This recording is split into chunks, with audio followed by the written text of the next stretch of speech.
Some days you wake up knowing they're going to be terrible. Other days surprise you with just how spectacularly wrong everything can go. This was the second kind. My name is Daniel Torres, I'm 28 years old, and the day that changed my life started with me getting fired via text message at 7:43 a.m. Daniel, after reviewing your performance, we've decided to go in a different direction. Please return your company laptop and badge by EOD. HR will be in touch. Steven. No phone call, no meeting, just a text message ending my 3-year career at a tech startup that I'd helped build from the ground up. I stared at my phone screen in my tiny Brooklyn apartment, still in my pajamas, coffee halfway to my lips, trying to process what I was reading.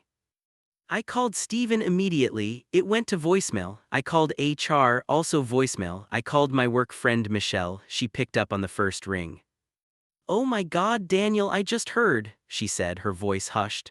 "They're letting go of the entire creative team, budget cuts. We found out in a meeting 10 minutes ago.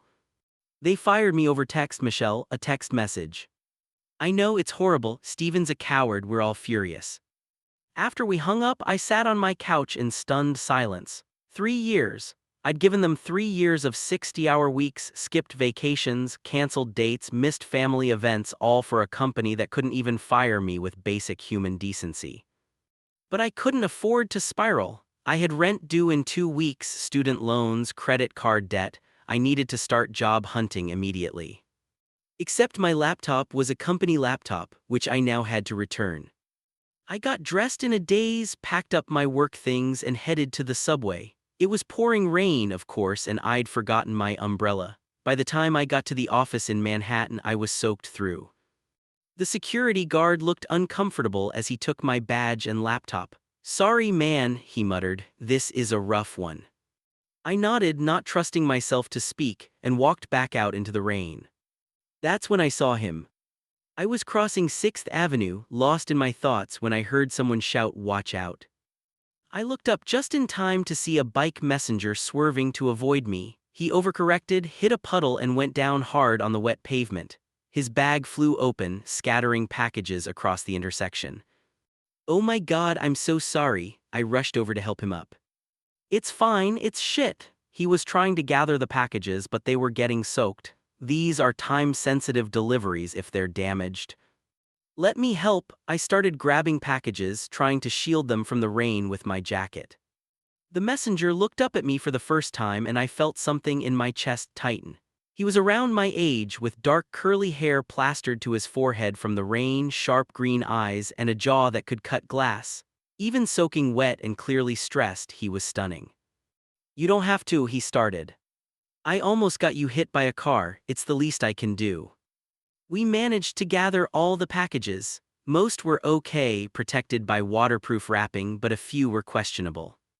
"I need to get these delivered in the next hour or I'm going to get destroyed by my dispatcher," he said, checking his phone with a grimace. "And my bike is..." He looked at his mangled front wheel. "Yeah, that's not happening. Can you call for backup? Everyone else is on their own routes. I'm screwed." He ran a hand through his wet hair, and I noticed his hands were scraped from the fall. "You're bleeding," I said. "What?" I pointed to his hands. "From the fall, you need to clean that." "I don't have time." "You definitely have time to prevent an infection." An idea was forming in my head, probably a stupid idea, but I'd already destroyed this guy's day and mine was already ruined, so why not? What if I helped you deliver them? He stared at me. "What?" "I have nothing else to do today. I just got fired, so my schedule is wide open. You're injured and your bike is broken. Let me help you deliver the packages." "You just got fired." "About an hour ago, via text message." "That's brutal, man." "Yeah, well, at least I can do something useful with my terrible day. Come on, let's get these delivered." The messenger studied me for a long moment, clearly trying to decide if I was insane or genuine. Finally, he nodded. "Okay, but I'm trusting you with people's important stuff, so don't make me regret this." "I won't. I'm Daniel, by the way." "Ethan," he offered his scraped hand and we shook. His grip was firm despite the injury. And that's how I spent the worst morning of my life, running around Manhattan in the rain with a beautiful stranger, delivering packages. Ethan pulled up a map on his phone showing all the delivery locations. Okay, we've got 12 packages total. If we're strategic about the route, we can hit them all in about 90 minutes. Let's do it. We started with the closest deliveries, working our way through Midtown. Ethan limped slightly. He'd twisted his ankle in the fall, so I carried the heavier packages. We developed a system. He'd check the addresses and navigate. I'd handle the physical deliveries. Between deliveries, we talked. So what did you do at the job that fired you? Ethan asked as we hustled toward the next address. Creative director at a tech startup. We made an app for organizing virtual events. Was it a good app? It was actually pretty innovative, but the market was saturated and we couldn't get enough funding for the next phase. They've been doing rolling layoffs for months. I guess I should have seen it coming. Did you like the work?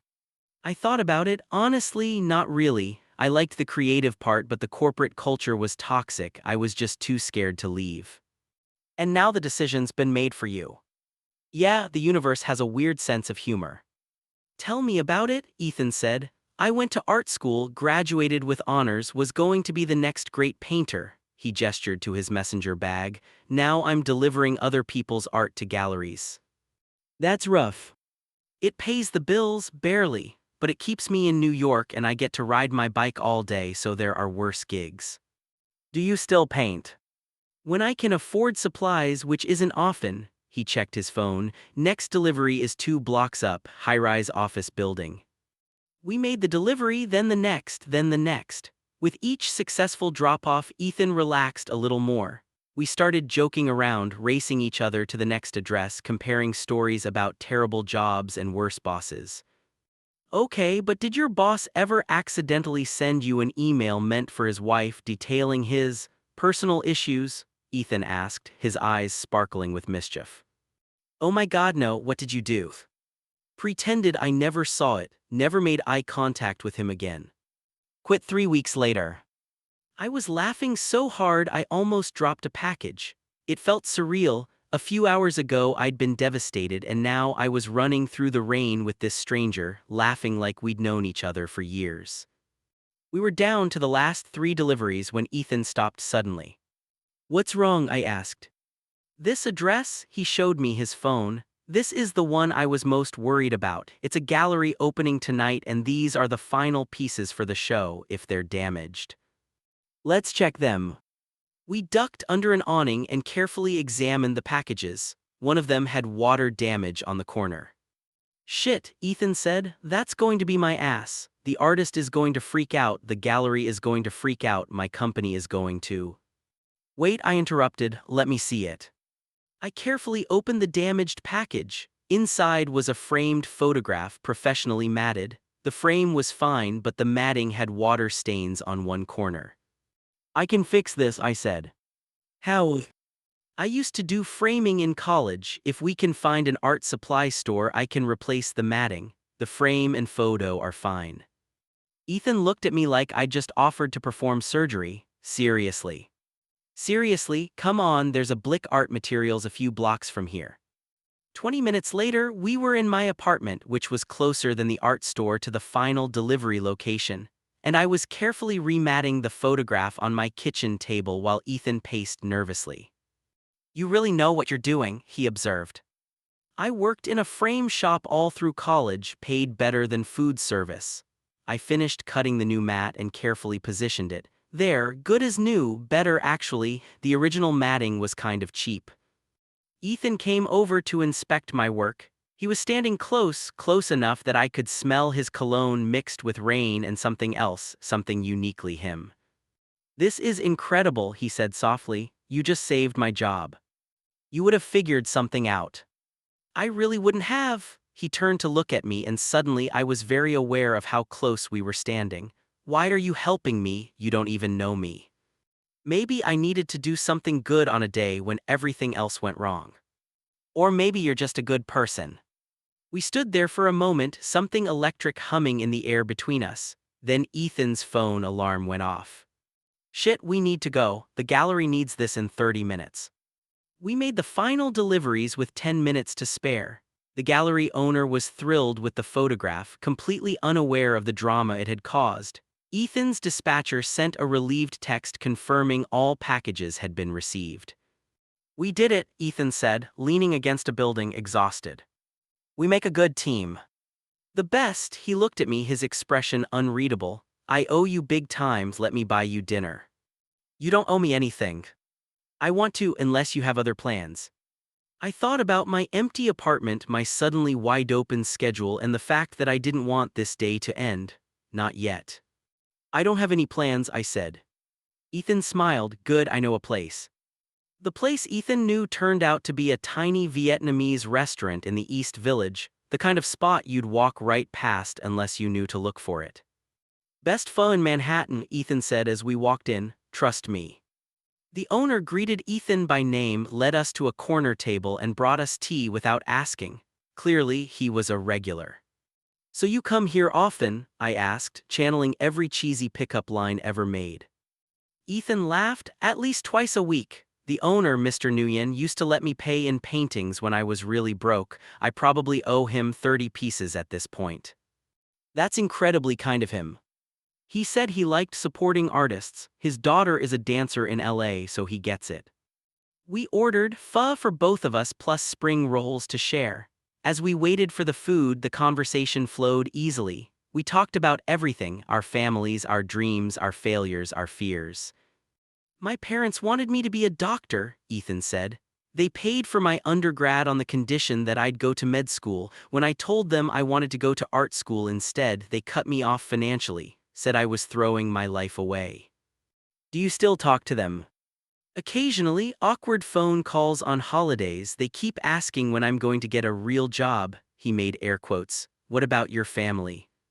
"My mom died when I was 15, cancer. My dad remarried a few years later, moved to Florida. We're not close. I have a younger sister in grad school in California. We text more than we talk." "I'm sorry about your mom." "Thanks, it was a long time ago, but you never really get over it, you know."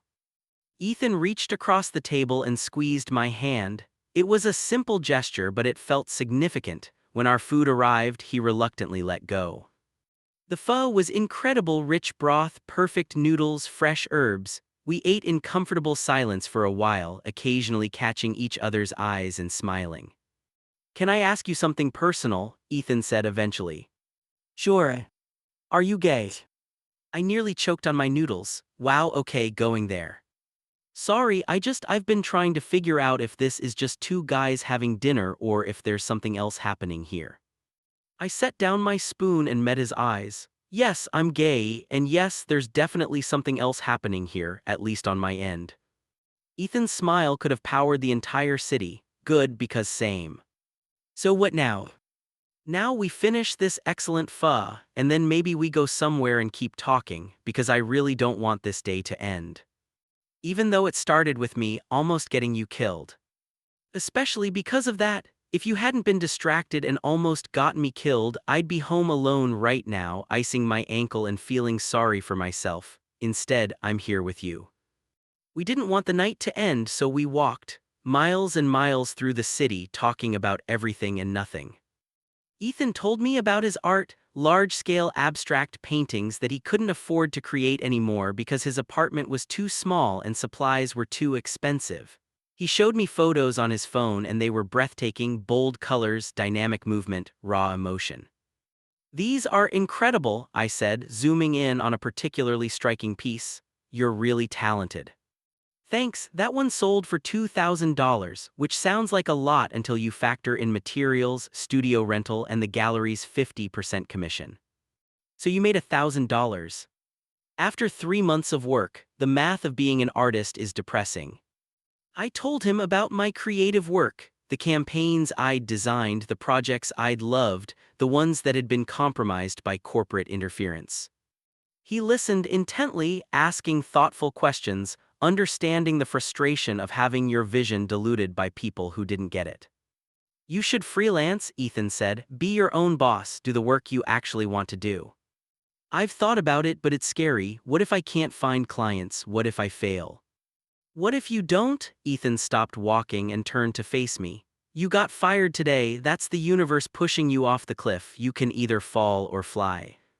That's very poetic for someone who claims to have abandoned art.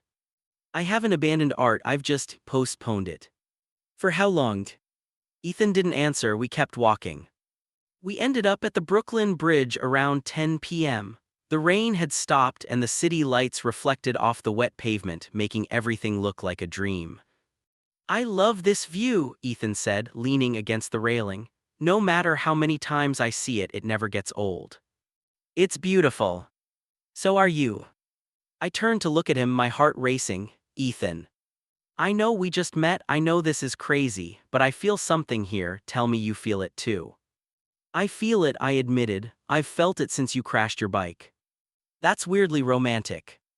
Everything about today has been weird. Ethan reached out and tucked a strand of hair behind my ear, his fingers lingering on my cheek. Can I kiss you? I was hoping you would. The kiss was soft at first, tentative, like we were both afraid of breaking whatever magic had brought us together. Then Ethan's hand slid to the back of my neck, pulling me closer, and the kiss deepened. It was perfect, urgent and sweet, and filled with promise. When we finally broke apart, we were both breathless. Wow, Ethan said. Yeah. Come home with me. I should have said no, I should have been cautious, played it safe, protected my heart. But I'd spent my whole life playing it safe, and where had that gotten me? Fired via text message and alone. Yes, I said. I woke up in an unfamiliar bed, sunlight streaming through a window, with Ethan's arm draped across my chest. For a moment, I panicked. What had I done? I'd gone home with a guy I'd met yesterday, someone I barely knew, and now I was in his apartment and…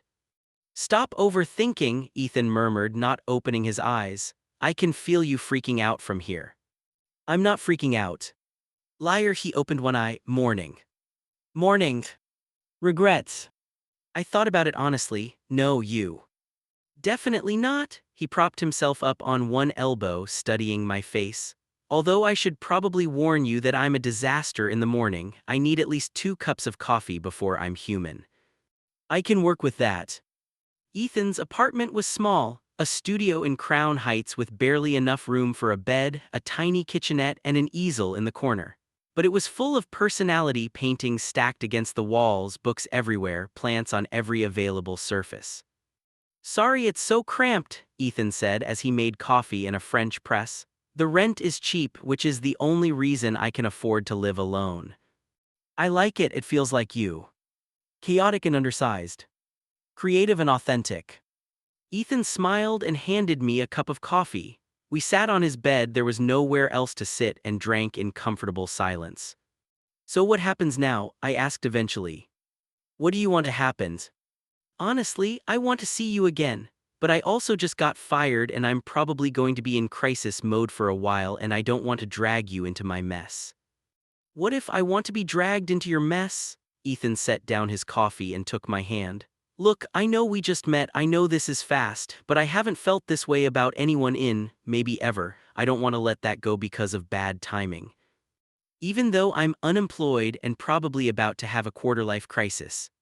Especially then, you can have your crisis, I'll be here anyway. Why? Because yesterday, when everything was going wrong, you stopped to help me, and then you kept helping me, and then you made me laugh, and then you fixed that photograph like it was nothing, and then you kissed me like I was the only person in the world. Ethan squeezed my hand. That's not someone I want to let go.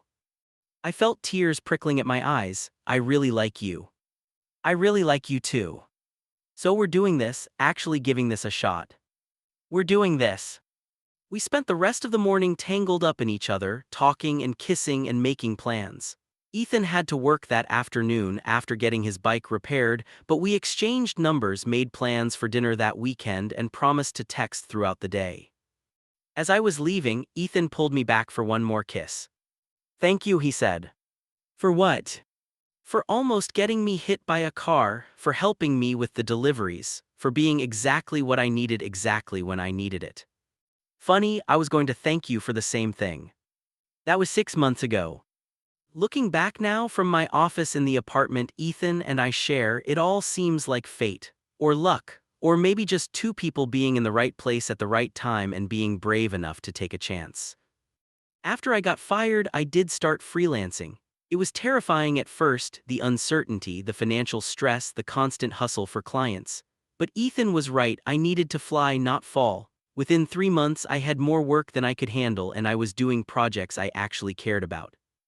Ethan's art career also took off, though not in the way either of us expected. He started posting his paintings on social media, and one of them went viral. A gallery owner in Chelsea saw it and offered him a solo show. The show sold out opening night. Suddenly, he had commissions, interviews, opportunities. "I can't believe this is happening," he'd said after the show, standing in the middle of the empty gallery with me, still in shock. I'd replied. "Your work is incredible, people just needed to see it." We moved in together 4 months ago, finding a place in Prospect Heights with enough room for both of us to work from home. It's not fancy, but it's ours. We've had fights about money, about space, about whose turn it is to do the dishes. Ethan gets moody when he's in the middle of a painting. I get anxious when work is slow. We're both learning how to be in a relationship, how to compromise, how to support each other's dreams without losing ourselves. But we're also happy, really, genuinely happy in a way I didn't know was possible. "Do you ever think about that day?" Ethan asked me last night as we were falling asleep. "The day we met. Yeah, what if you'd been paying attention when you crossed the street? What if I hadn't crashed? What if you hadn't offered to help? Then we probably never would have met." That's a depressing thought.